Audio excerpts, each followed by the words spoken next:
Once in a while, I find myself in a certain mood that I can't quite explain. I still remember when I was first introduced to your name by my friend Connor.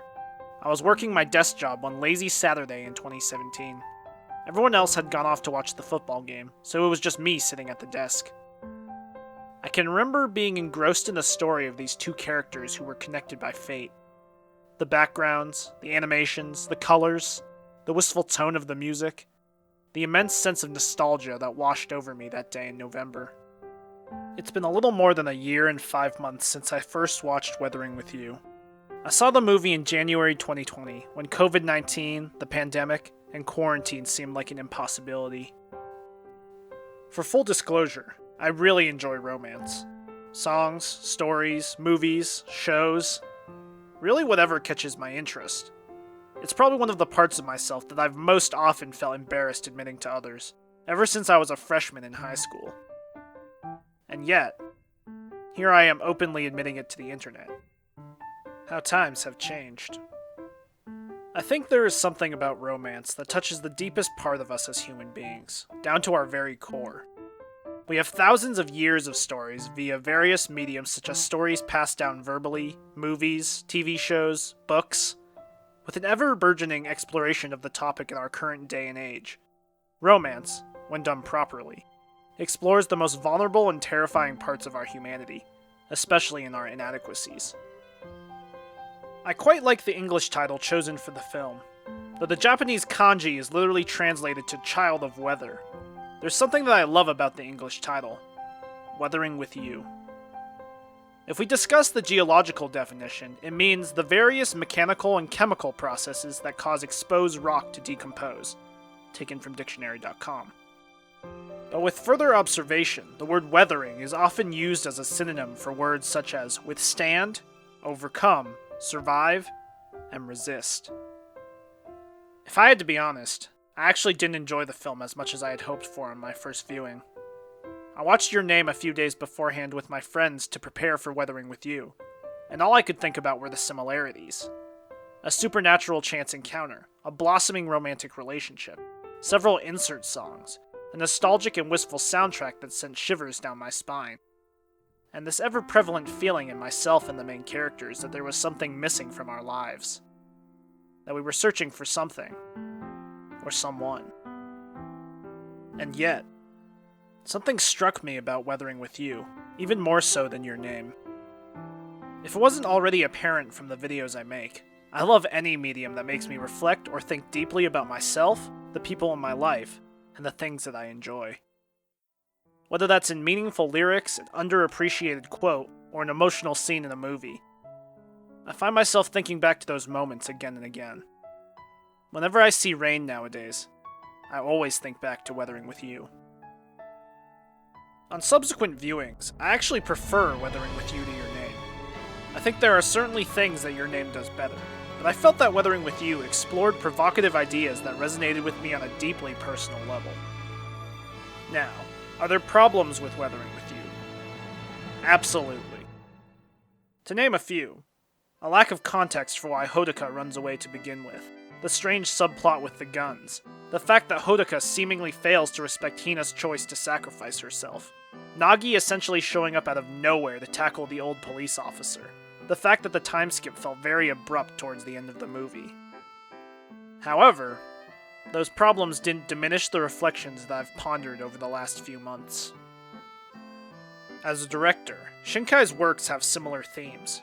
They are often built around the complex concepts of distance, choice, connection, isolation, sacrifice, romance, and relationships as a whole, all of which have caused me many sleepless nights. Shinkai's take on the film is also rather curious.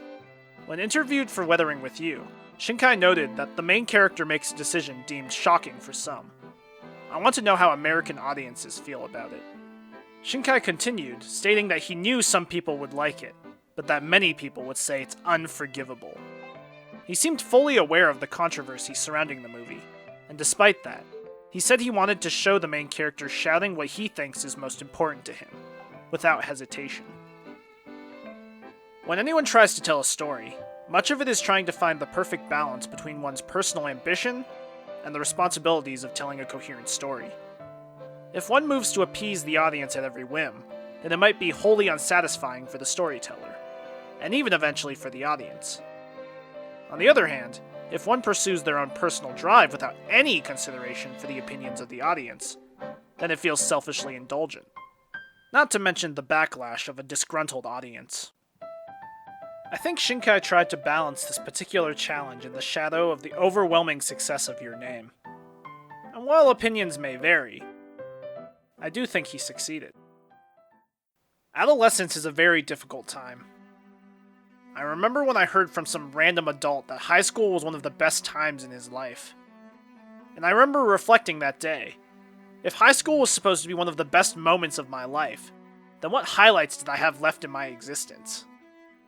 Thankfully, that wasn't the case. In Your Name, Tokyo is seen through the eyes of Mitsuha.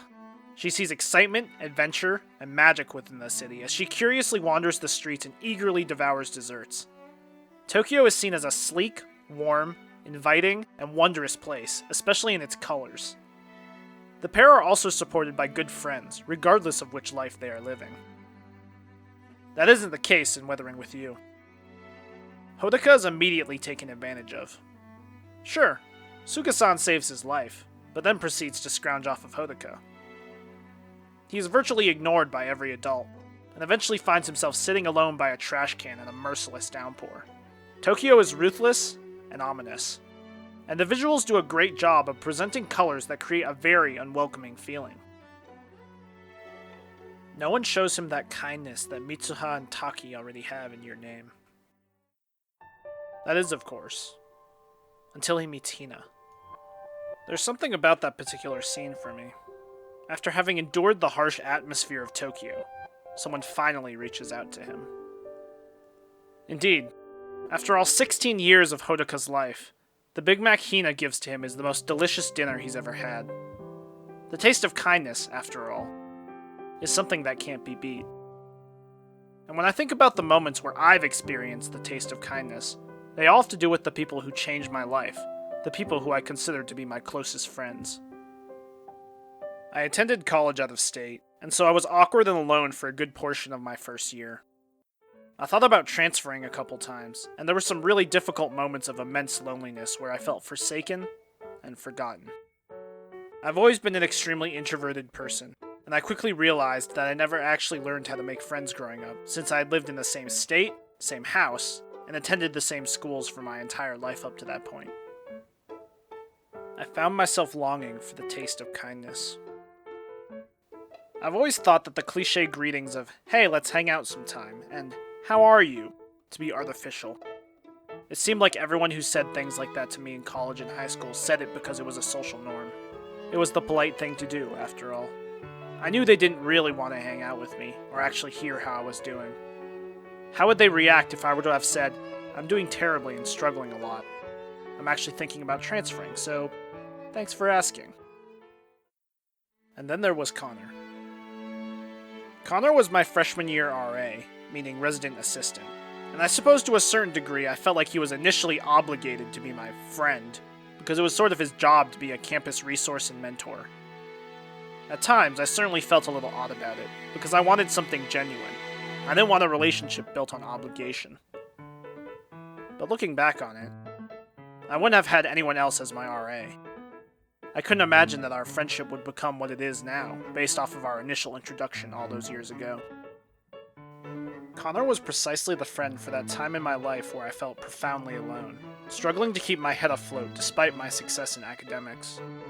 And yet he reached out to me, picked me up, and was willing to accept me and my flaws. Through all of the memories of late-night talks, video games, food tastings, and anime watching we did together, I couldn't have asked for a better friend in my freshman year of college. On the other hand, there was Austin. Austin lived on the second floor, and since I was on the third floor, I actually didn't interact with him too much in my first semester as a college student. But I'll never forget our first meeting. I was walking through the dorm lobby to go to class, and Austin was there, talking with someone else. But as I passed by, he called me out by name, and told me that we should hang out sometime. But Austin was different. He meant what he said. We actually ended up getting lunch at this restaurant a few days after he had talked to me. Who would have known that this guy in my dorm, who I initially dismissed, would become one of my best friends? Both Connor and Austin profoundly altered the course and direction of my life that year. I remember once being told that people won't always remember what you said, but they'll always remember the way you made them feel. And the two of them weathered a number of storms with me in college. Hodoka didn't remember what was said, or what he was eating. Rather, he would always remember the gesture and the face of the girl who gave him the taste of kindness that rainy evening. I find the movie itself to be really cute. After all, it's a stark contrast from Your Name, in which Taki and Mitsuha only have 2 scenes together. Hodoka and Hina share a large majority of the movie with each other, and it's heartwarming to see their relationship and level of trust grow as they get into the Sunshine Girl business. Their business leads to my favorite scene in the movie, that being of the fireworks festival. Not only for the stunning visuals and the poignant soundtrack, but because it is the moment where Hodoka realizes that he's in love with Hina. However, all good things must come to an end. When my brother was watching this movie with me, he commented that the movie was far too happy. Something bad had to happen soon. And his musings were proven true. Natsumi and Suga's conversation with the caretaker in the shrine foreshadows the crux of Shinkai's quote, that though the Weather Maiden is to take in people's wishes and deliver them to the sky, fixing the weather, she awaits a terrible fate. With every usage of her supernatural powers, Hina has slowly been turning into water, and that her fate is indeed to be a human sacrifice that will fix the weather for good, just as history has dictated. Suga speaks for how people in real life would feel. That if the Weather Maiden sacrifice rumor, so to speak, were true, everyone would be okay with it. But how would the person being sacrificed feel? Would anyone care about their extinguished feelings, hopes, and dreams? At the start of the film, Hodoka runs away from home. We don't see or necessarily hear his reasons why, though abuse is somewhat inferred since he starts the movie with bandages on his face. But he himself says that he ran away because he found the town and his parents suffocating. Oddly enough, he remarks that he doesn't feel like he's suffocating anymore despite everything that's happened to him in Tokyo. There's this pair of philosophies that are often contrasted in Eastern and Western culture, and those ideas are collectivism and individualism. Collectivism is defined as an emphasis on the collective or group rather than individual actions or identity, whereas individualism focuses on the importance of an individual's goals, actions, and desires. The first 2 acts of the movie are a reflection on this sense of collectivism that is often seen in Eastern communities, with the 3rd act bringing forth a torrent of individualism. And this is the main controversy that Shinkai had alluded to in his musings. For some, I think Hodoka's choice to sacrifice Tokyo for Hina was an unforgivable decision. Some commented, one life is not equal to the endless hardship of the whole of Japan, that Hodoka was selfish and a dumb teenager with hormones. One person summarized the ending as such. 2 annoying main characters basically said, screw a whole city and the people who live there because of teenage love. On the other hand, there were many comments I read saying things such as, Hodoka simply picked the thing that was most important to him, and it's common for the majority to take for granted the sacrifices of individuals. And that got me thinking. See, I've walked that tightrope in my own life as a first-generation Asian American. Countless times, these 2 contrasting ideas have endlessly fought. Having a home life that was more directed towards a collectivist point of view, where it is noble to suffer for the sake of others, to keep the peace versus an individualist society and educational perspective that stressed the importance of self-care, individual achievements and growth, and making choices for yourself, even if others might be angry because of it. Individualism was antithetical to my home life. Balancing the Asian part of me and the American part of me has always been so difficult, as it often feels like half of me is in either realm, and thus neither part really feels correct. I find any sacrifice to be moving. It doesn't really matter what it is or the size of it, big or small. You and I have unknowingly benefited from the sacrifices of various people in our lives. Who knows what Hina would have chosen if Hodoka had said no to her question, but she chose to lay down her life as a result of their conversation. And yet, I found myself musing. Is it okay for people to selfishly use Hina's supernatural abilities to fulfill their desires? Whether a wedding, a cosplay convention, or to watch the stars? And to pose a few more difficult questions. Should Hina and Hodoka's selfishness outweigh Japan's selfishness for better weather? Should the current generation of people turn a blind eye on the tradition and allow Hina to be sacrificed like history's previous weather maidens so things can return to normal? Are we so cold-hearted as human beings that we are willing to sacrifice someone over and over again rather than trying to figure out a way to fix the problem? I don't think any of these questions have easy answers. It's interesting how easy it is to look at the decisions of others and criticize them without considering if we would be willing to make the same decisions, given the same circumstances and situation. Would you be willing to lay down your life for your friends? For your family? How about for some random stranger on the street? For a society that has neglected you? If there was someone who was the only one to actually care about you, wouldn't you be willing to give it all up for them, regardless of the consequences? Hina, being willing to give up her life and potentially leave her brother behind so Hodoka could see the sun. And Hodoka, willing to give up his future and leap into the great unknown to bring Hina back. There are only so many moments where I truly feel. And when the two of them are in the sky, reaching for each other, it's one of those moments that simply feels right. One of the most underrated parts of the film is when Hodoka tells Hina to jump, and she does so without hesitation. And as they fall through the sky, Hodoka makes one simple request. At a time where Hina has done nothing but think of others for the entire film, Hodoka gives Hina something she's rarely had in her life. The taste of kindness. He tells her to pray for herself. As someone who's struggled with thinking of myself in a positive light, Hodoka's words reminded me of all the times I felt burnt out doing things for other people or organizations, and how I have people to remind me to pray for myself. Hodoka was certainly selfish, driven by his emotions, and a 16-year-old teenager that perhaps wasn't in the right frame of mind. But at a time where no one cared about him at all, it makes sense that he would be willing to do anything to bring back the girl who he belongs with, who understands him, and who gave him the taste of kindness when no one else would.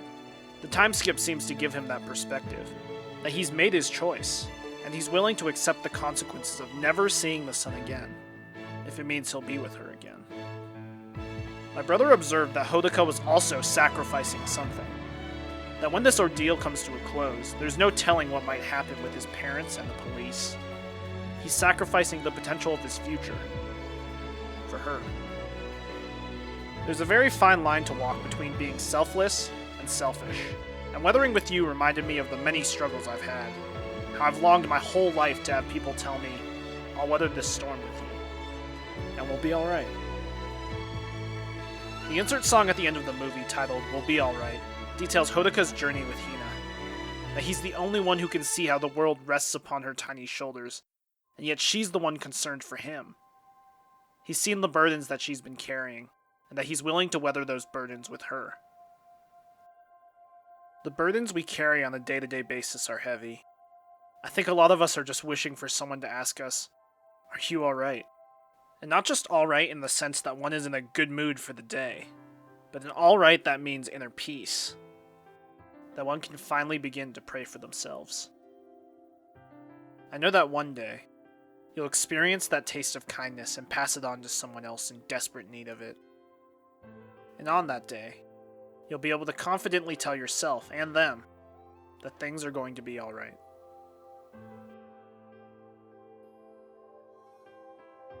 I've been working on this particular video for a few months since the last one on the twins.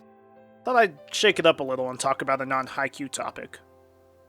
Huge thank you to all of you who have continued to support my channel, even with a lack of videos recently. If you enjoyed this lengthier video, consider giving me a subscription, a like, or comment below what you thought of the movie. I'd love to hear your thoughts. Shout out to Connor and Austin. Thank you both for giving me the taste of kindness in my first year of college. I wouldn't be who I am today without you both. Thank you again for watching this video. Have a great week, and I'll see you again soon.